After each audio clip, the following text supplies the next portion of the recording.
Hi, എല്ലാവർക്കും നമസ്കാരം. നമുക്ക് മഴതോരും മുംബൈയിലെ അലീനയുടെയും മനുഷ്യങ്കൻ്റെയും നാളത്തെ നല്ലൊരു കഥ കേൾക്കാം. എല്ലാ ദിവസവും ചാനലിലൂടെ വീഡിയോ അപ്ലോഡ് ചെയ്യുന്നതാണ്. ചാനൽ ആദ്യമായി കാണുന്നവരാണെങ്കിൽ ഒന്ന് സബ്സ്ക്രൈബ് ചെയ്യണേ. വീഡിയോ ഇഷ്ടപ്പെടുവാണെങ്കിൽ ലൈക്ക് ചെയ്യണേ, കമൻറ്റ് ചെയ്യണേ. അങ്ങനെ സ്റ്റാൻലി ജോസഫിൻ്റെ വീടൊക്കെ നടന്ന് കാണുകയാണ് അലീന. ആ സമയത്ത് കിച്ചണിലോട്ട് വരുമ്പോൾ അവിടെ ആരെയും കാണത്തില്ല. നോക്കുമ്പോൾ ചായയൊക്കെ ഇട്ട് വെച്ചിട്ടുണ്ടായിരുന്നു. അങ്ങനെ അലീന കിച്ചണിൽ നിന്ന് പുറത്തിറങ്ങി അവിടെ റൂമെല്ലാം നടന്നിങ്ങനെ കാണുകയാണ്. ആ സമയത്താണ് അവിടുത്തെ ഡ്രൈവറായ ബൈജു അങ്ങോട്ട് വരുന്നത്. എന്താ കുഞ്ഞെ ഇവിടെ നിൽക്കുന്നത്? ഞാൻ വെറുതെ ചുമ്മാ ഒന്ന് നടന്ന് ഇവിടേക്കൊന്ന് കാണാമെന്ന് എഴുതി. മുമ്പ് ഒരു തവണ ആൻ്റപ്പൻ ചേട്ടൻ ഇവിടെ എല്ലാം കൊണ്ടു തന്ന് കാണിച്ചല്ലായിരുന്നു. അതുകൊണ്ട് എന്താ ഒന്നും കൂടി കണ്ടുവിടുന്നുണ്ടോ? അല്ല അങ്ങനെയല്ല, അതുകൊണ്ട് ഞാൻ ചുമ്മാ ചോദിച്ചെന്നേ ഉള്ളതെന്ന് പറയും. അല്ല, ഇതിന് മുമ്പ് എവിടെ ആയിരുന്നു? ഞാനോ? ഞാൻ ത്യാഗഭവനം എന്ന് പറഞ്ഞ ഒരു അനാഥ മന്ദിരത്തിലായിരുന്നു. അല്ല, അവിടുന്ന് എന്താ ഇങ്ങോട്ട് വന്നേ? അത് ചേട്ടാ, ഞാൻ അവിടെ ഒരു അനാഥ മന്ദിരത്തിലാണ് 22 വർഷം താമസിച്ചുകൊണ്ടിരുന്നത്. അതിനുശേഷം ഒരു മുത്തശ്ശിയെ നോക്കാൻ വേണ്ടിയാണ് പാലയിലോട്ട് വന്നത്. അവിടുത്തെ ബാലേന്ദ്രൻ സാറാണ് ഇവിടെ എന്നെ കൊണ്ടുവന്നതെന്ന് പറയും. അല്ല, എന്നെ ചേട്ടാന്നൊന്നും വിളിക്കേണ്ട, എനിക്ക് അതിനു വേണ്ടി പ്രായമൊന്നുമില്ല. എന്നെക്കാട്ടി പ്രായക്കുറവാണോ? അല്ല, എന്നല്ല, കുഞ്ഞിനെക്കാട്ടി പ്രായമുണ്ട് എന്ന് പറയും. അത് ഞാനൊരു ബഹുമാനം കൊണ്ട് വിളിച്ചതാന്ന് പറയും. ഓ അപ്പോൾ ഈ ബാലേന്ദ്രൻ സാറിനെ അച്ഛനാണല്ലോ വിളിക്കുന്നത്? അതെ, ബാലേന്ദ്രൻ സാറിൻ്റെ അച്ഛനാണ്. അല്ല, ബാലചന്ദ്രൻ സാറോ? അതെ, ബാലചന്ദ്രൻ എൻ്റെ അച്ഛനാണ്, അതുകൊണ്ടാണ് ഞാൻ അച്ഛാന്ന് വിളിക്കുന്നത്. അപ്പോൾ ഇവിടുത്തെ കേണൽ സാറിൻ്റെ മകളാണെന്ന് പറഞ്ഞതോ? അതെ, കേണൽ സാറ് എൻ്റെ പപ്പയാണ്. കുഞ്ഞെന്തൊക്കെയായി പറയുന്നത്? ബാലേന്ദ്രൻ സാർ അച്ഛനും കേണൽ സാർ പപ്പയോ? അതെ, കേണൽ സാറിനെ ഞാൻ ഇപ്പോഴാണല്ലോ കണ്ടത്, അതുകൊണ്ട് തന്നെ അതാണ് എൻ്റെ സ്വന്തം പപ്പ. ബാലേന്ദ്രൻ സാറിൻ്റെ മകളായിട്ടാണ് ഞാൻ ഇത്രയും നാൾ താമസിച്ചുകൊണ്ടിരുന്നതെന്ന് പറയും. ബൈജുവിനൊന്നും മനസ്സിലാവത്തില്ല, മൊത്തത്തിൽ കിളി റിലേ പോയ കണക്കിരിക്കുകയാണ്. ആ സമയത്ത് ശരി, എങ്കിൽ കുഞ്ഞിവിടെ നിന്നോ എന്ന് പറയും. അപ്പോൾ ഇതൊന്നും ബൈജുവിന് അത്ര ഡൈജസ്റ്റ് ആവാത്തതുകൊണ്ട് അകത്ത് ചെല്ലുമ്പോൾ പൗലോസ് കിച്ചണിൽ പാചകം ചെയ്യുകയാണ്. അല്ല പൗലോസ് ഏട്ടാ, എനിക്കൊരു സംശയം. എന്താ? അതേ, ആ പെണ്ണ് പറയുന്നതിനകത്ത് എന്തൊക്കെയോ സംശയമുണ്ട്. ഞാൻ ചോദിച്ചു ബാലേന്ദ്രൻ സാർ ആരാന്ന്. അപ്പോൾ പറഞ്ഞു അതെൻ്റെ അച്ഛനാന്ന്. അപ്പം നമ്മുടെ കേണൽ സാബ് പറഞ്ഞത് കേണൽ സാബിന് വിവാഹത്തിന് മുമ്പ് ഒരു ഇഷ്ടമുള്ളൊരു പെൺകുട്ടി ഉണ്ടായിരുന്നു. ആ പെൺകുട്ടി ജനിച്ച മകളാണെന്നില്ലേ? അതെ, അങ്ങനെയാണെങ്കിൽ പിന്നെ ആ കൊച്ചെങ്ങനെയാണ് ഒരു അനാഥ മന്ദിരത്തിൽ താമസിക്കുന്നത്? ഇത്രയും നാളും പറയുന്നു ഒരു വീട്ടിൽ ജോലിക്ക് നിന്നെയാണെന്ന്. കേണൽ സാബിൻ്റെ മകൾ അവൻ ഒരു വീട്ടിൽ ജോലിക്കൊക്കെ നിൽക്കുമോ? എന്തൊക്കെയോ ചുറ്റിക്കളിയുണ്ട് ഇതിനകത്ത്. എനിക്കിതൊന്നും വിശ്വാസമായില്ല. എന്തെങ്കിലും ആവട്ടെ, നമ്മളിനി അതിനെക്കുറിച്ചൊന്നും അന്വേഷിക്കാൻ നിൽക്കണ്ട. കേണൽ സാബിൻ്റെ സ്വഭാവം അറിയാമല്ലോ. നമ്മളിനി ഓരോന്ന് അന്വേഷിച്ച് ചെന്ന് കഴിഞ്ഞാൽ അത് നമ്മുടെ ജോലി വരെ ഇല്ലാതാവുമെന്ന് പറയും. അല്ല, ഞാൻ പറഞ്ഞതേ ഉള്ളൂ. ചിലപ്പോൾ ആൻ്റപ്പൻ ചേട്ടൻ ഇതിനെക്കുറിച്ച് വല്ലതും അറിയായിരിക്കും എന്നൊക്കെ ഇങ്ങനെ അവർ തമ്മിൽ പറയുന്നുണ്ട്. അതിനുശേഷം നമ്മുടെ ബാലേന്ദ്രൻ വീട്ടിലോട്ട് വരികയാണ്. ബാലേന്ദ്രനെ കാത്താണ് നമ്മുടെ കൃഷ്ണമോളും ബബിതയൊക്കെ ഇരിക്കുന്നത്. അങ്ങനെ കൃഷ്ണജ പഠിച്ചുകൊണ്ടിരിക്കുമ്പോൾ ബബിത കോഫിയൊക്കെ ഇട്ടുകൊണ്ട് കൊടുക്കുന്നുണ്ട്.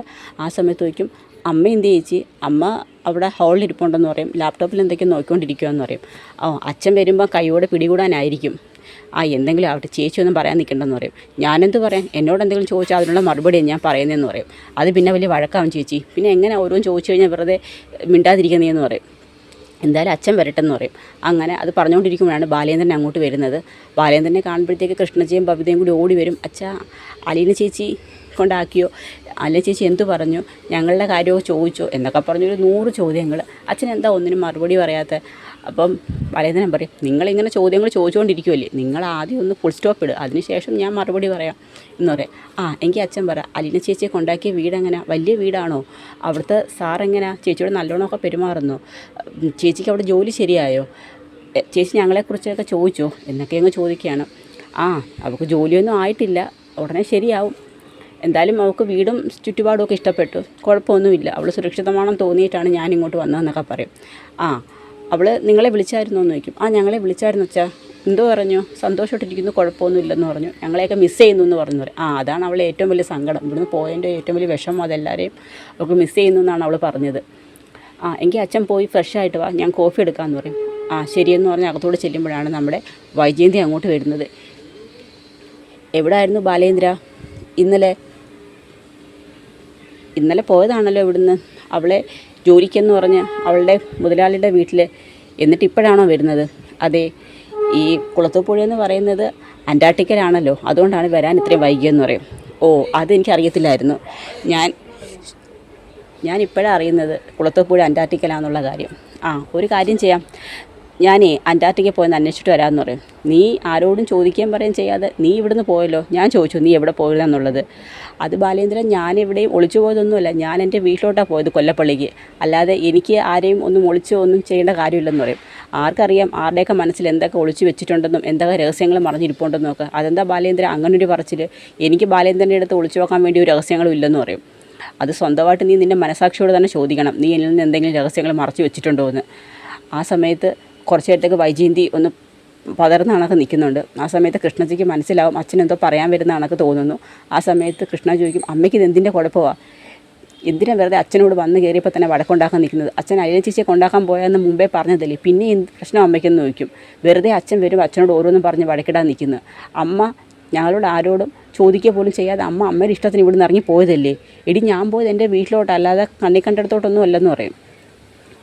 അതേ അമ്മ എന്നിട്ട് അച്ഛനോടൊരു വാക്ക് ചോദിച്ചോ ഇവിടുന്ന് പോകുന്ന കാര്യം? ഞങ്ങളോട് ആരോടെങ്കിലും ചോദിച്ചു. അമ്മ തോന്നുന്ന കണക്ക് ഇറങ്ങി പോകുന്നു, തോന്നുന്ന കണക്ക് കയറി വരുന്നു.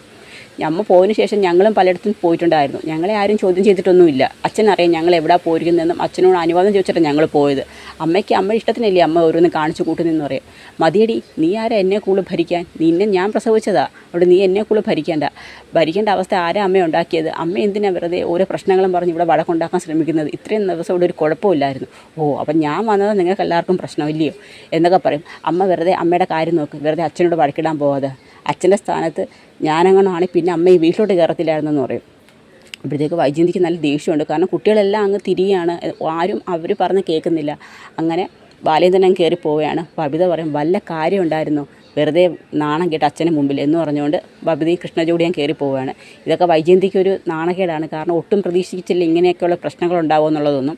കാരണം ഈ വൈജയന്തി പ്രതീക്ഷിക്കുന്നില്ല ഈ പിള്ളേർ പോലും ഇങ്ങനെ അലീനയുടെ ഭാഗം ചേർന്നുകൊണ്ട് തന്നെ കുറ്റപ്പെടുത്തി പറയുമെന്നുള്ളത്. കാരണം സ്വന്തം വില അവരായിട്ട് തന്നെ അങ്ങ് ഇടിച്ചവിടെ കളയുകയാണ്. അതിനുശേഷം ബാലേന്ദ്രൻ അങ്ങ് റൂമിലോട്ട് കയറി പോവുകയാണ്. അതിനുശേഷം നമ്മുടെ രേവതിക്കുട്ടിയെ അലീന വിളിക്കുകയാണ്. അങ്ങനെ അലീന വിളിച്ചിട്ട് പറയും, ആ രേവതിക്കുട്ടി എന്തൊക്കെയുണ്ട്, സുഖമാണോ? വേണ്ട ചേച്ചി എന്നോട് മിണ്ടണ്ട, ഞാൻ പിണക്കത്തിലാന്ന് പറയും. എന്താടി? അല്ല ചേച്ചി അവിടുന്ന് പോകുന്ന കാര്യം എന്നോടൊന്ന് വിളിച്ച് പറഞ്ഞു. എടി മോളെ, അത് അപ്പോഴത്തെ സാഹചര്യത്തിൽ എനിക്കൊന്നും പറയാൻ പറ്റിയില്ല. രോഹിത്ത് നിന്നെ വിളിച്ചായിരുന്നു പറഞ്ഞല്ലോ. ഓ അതെന്തുവാ അങ്ങനെ വിശദമായിട്ടൊന്നും പറഞ്ഞില്ലെന്ന് പറയും. എന്നെ എവിടെ കൊണ്ടുപോയെന്നൊന്നും പറഞ്ഞില്ലെന്ന് വയ്ക്കും. അതൊക്കെ പോട്ടെ, ചേച്ചി എവിടെ ചേച്ചി ബാലേന്ദ്രൻ സാറ് കൊണ്ടുപോയത്? കുളത്തൂപ്പുഴയ്ക്കാന്ന് മാത്രമാണ് രോഹിയേട്ടൻ പറഞ്ഞത്. അവിടെ എവിടെ ജോലിക്ക് നിർത്തിയേക്കുന്നതെന്ന് ചോദിക്കും.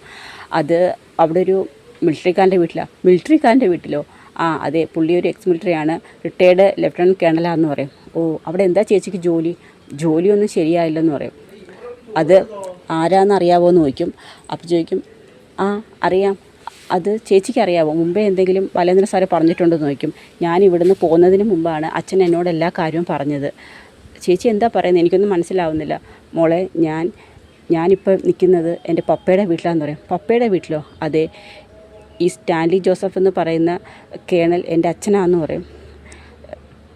ഞാൻ അവിടുന്ന് വീട്ടിൽ നിന്ന് വരുന്ന സമയത്താണ് അച്ഛൻ എന്നെ സുരക്ഷിതമായൊരു സ്ഥലത്താക്കണമെന്നുള്ള കാര്യം തീരുമാനിച്ചത്. അതുകൊണ്ട് തന്നെ അച്ഛൻ പറഞ്ഞതാ, ഞാൻ എവിടെയെങ്കിലും നിന്നെ കൊണ്ടാക്കുന്നുണ്ടെങ്കിൽ അത് ഏറ്റവും സുരക്ഷിതമായ സ്ഥലത്ത് തന്നെ ആയിരിക്കുമെന്ന്. അങ്ങനെയാണ് എന്നെ എൻ്റെ പപ്പയുടെ വീട്ടിൽ കൊണ്ടുവന്നാക്കിയത്. വീട്ടിൽ കൊണ്ട് ചെല്ലുന്നതിന് മുമ്പാണ് അച്ഛൻ എന്നോട് പറയുന്നത്, മോള് താമസിക്കാൻ ചെല്ലുന്നത് മോളുടെ സ്വന്തം അച്ഛൻ്റെ അടുത്തേക്കാണെന്ന്. അങ്ങനെ സ്റ്റാൻലി ജോസഫ് എന്ന് പറഞ്ഞ എൻ്റെ പപ്പയുടെ വീട്ടിലാണ് മോളെ ഞാനിപ്പോൾ നിൽക്കുന്നതെന്ന് പറയും. ചേച്ചിയുടെ പപ്പ ചേച്ചിയെ തിരിച്ചറിഞ്ഞോ എന്ന് ചോദിക്കും. ആ അച്ഛൻ മുമ്പേ എല്ലാ കാര്യവും പപ്പയോട് പറഞ്ഞിട്ടുണ്ടായിരുന്നു. അങ്ങനെ പപ്പയ്ക്ക് അറിയാം ഞാൻ പപ്പയുടെ മോളാന്നുള്ള കാര്യം. അവിടെ ആരൊക്കെയുണ്ട് ചേച്ചി? അദ്ദേഹത്തിൻ്റെ ഭാര്യയും മക്കളും ഒക്കെ ഉണ്ടോ?